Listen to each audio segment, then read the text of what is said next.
Yo no quería esto, juro que no. Todo comenzó con una firma, una decisión desesperada que en ese momento pensé que podría controlar. Él era frío, calculador, poderoso, y tenía en sus manos la única chance que mi familia tenía de salir do fundo do pozo, y yo solo era una enfermera sin recursos, pero dispuesta a sacrificarme por los que amaba. Acepté ser suya, sin amor, sin sentimientos, solo condiciones estrictas, cláusulas frías como su mirada, y la promesa de que mi corazón no se involucraría. Pero lo que ese contrato nunca imaginó fue lo que escondía entre lágrimas y silencios. Un test de embarazo positivo. Amor prohibido creciendo dentro de mí. A cada día las reglas eran claras. No debía amar a nadie más. No debía tener un hijo. Y, sobre todo, no debía romper el equilibrio entre nosotros. Pero ¿cómo contener el corazón cuando los silencios se vuelven cómplices y los abrazos, aunque prohibidos, curan heridas profundas? Hoy, todo pende de un hilo en mi secreto, mi hijo y mis sentimientos por un hombre que juré nunca amar. Pero, cuando se ama lo que no se puede tener, ¿a quién se le entrega la verdad? Y si tú estuvieras en mi lugar, romperías el contrato. Quédate y descubre la historia que nadie se atrevió a contar.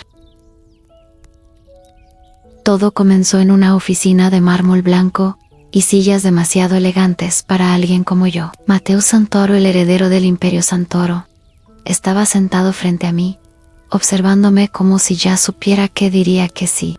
No lo conocía realmente, pero su fama lo precedía, frío, distante, sin tiempo para el amor. Yo solo era una enfermera desesperada por salvar a mi abuela de un cobrador sin alma. El contrato estaba claro: en 6 meses de matrimonio falso, ninguna relación íntima con otros hombres, y una cláusula en negrita que me hizo temblar. Cualquier embarazo pondría fin inmediato al acuerdo, con consecuencias legales. Lo firmé igual, no por él, sino por mi abuela. Esa noche, al volver a casa, me pregunté si había vendido mi alma.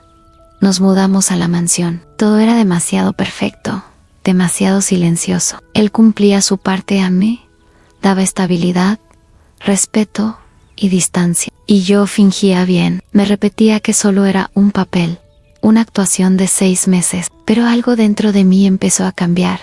Y no era solo el entorno. Comencé a notar que él me observaba en los pasillos. Pequeños gestos, silencios prolongados, músicas que tocaba en el piano como si hablara conmigo. Su casa escondía dolores en los suyos. Y sin darme cuenta, empecé a querer saber más. El problema es que los contratos no prevén sentimientos. Hasta que una noche, su soledad y la mía se encontraron en la terraza. Y nada fue dicho, pero todo fue sentido. Y fue ahí donde el verdadero problema empezó. Mateus nunca hablaba de su pasado, pero esa noche, frente al vino y el silencio, soltó una frase que me heló. Una vez amé, y ella me destruyó. No pregunté más, pero algo cambió entre nosotros después de eso. Empezó a tratarme con más delicadeza, en más humanidad, como si intentara no acercarse, pero sin poder evitarlo. Yo también cambié. Ya no era solo la enfermera de mirada baja y palabras medidas. Empecé a reírme de sus ironías, a escuchar su música, a notar los cuadros de la casa. Y, inevitablemente, comencé a soñar despierta, no con el dinero, con él. Fue durante una de esas noches de música y risas, cuando bailamos por impulso en el salón vacío, que todo se salió de control. No hubo beso, pero hubo algo más peligroso: en conexión, intimidad emocional. Y esa es la que más duele. Dormí pensando en sus ojos y desperté con náuseas. Pasé días tratando de ignorarlo, pero el retraso no mentía. Hice la prueba a escondidas, sola, temblando, y ahí estaba.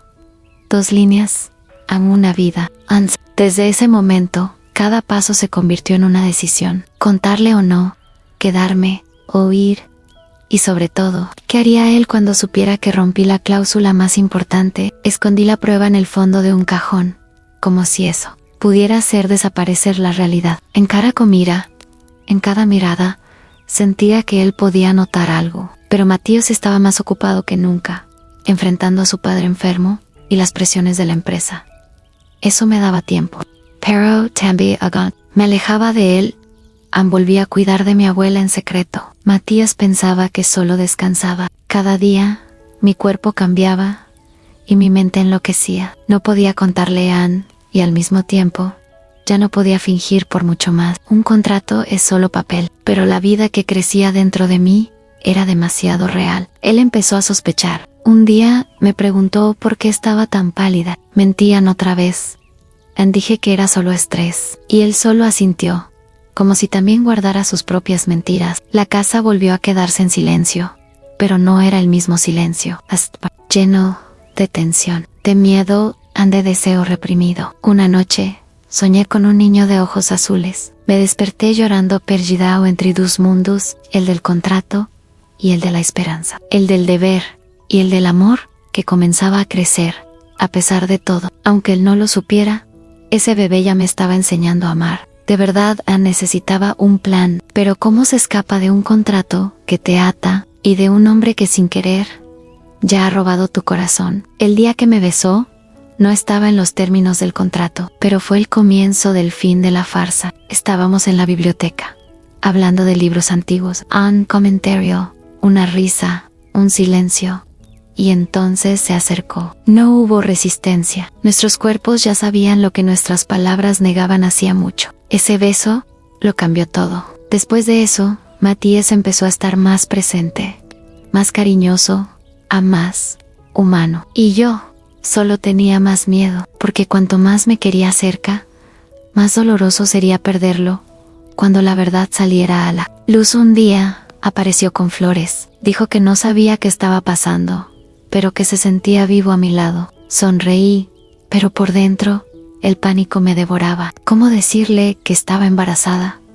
Que eso iba en contra de lo que más temía, que estaba atrapada entre el amor y la culpa. Entonces dijo que el contrato podía romperse si yo quería, que tal vez podríamos intentar algo real. Mi corazón estalló de alegría, pero pronto fue aplastado por un pensamiento: cuando sepa la verdad, aún me querrá. Esa noche, lloré en el baño, abrazada al viejo test de embarazo. El tiempo de la mentira se estaba acabando, Ann, y la verdad vendría como una tormenta.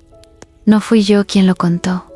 Él lo descubrió. Encontró el test en el fondo del armario, mientras buscaba un libro que yo había mencionado. Cuando por mi nombre completo, supe que todo se derrumbaba. Sostenía la prueba en la mano, y el silencio fue ensordecedor. Preguntó si era cierto, no asentí. Y entonces lo vi romperse por dentro. No por rabia, por miedo. Miedo a repetir el pasado. Miedo a amar y ser traicionado. No dijo nada. Solo salió de la sala y se llevó consigo mi suelo. Pasé 2 días sin verlo. La mansión era ahora un castillo de hielo. Hasta que me llamó. Estaba en el piano, con los ojos rojos. Dijo que necesitaba entender. Que me amaba. Sí, pero que el miedo lo consumía. Yo le dije que también lo amaba y que nunca usé al bebé para retenerlo. Laura. Por primera vez, el hombre frío cedió. Dijo que quería intentarlo, que tal vez era hora de escribir un nuevo contrato, no de papel, sino de alma. Uno donde amar no estuviera prohibido, donde el niño fuera el comienzo, why no el final. Hoy, vivimos algo real, sin cláusulas, sin máscaras. Solo nosotros tres, porque a veces, el amor nace donde menos se espera y salva incluso a quienes ya habían renunciado.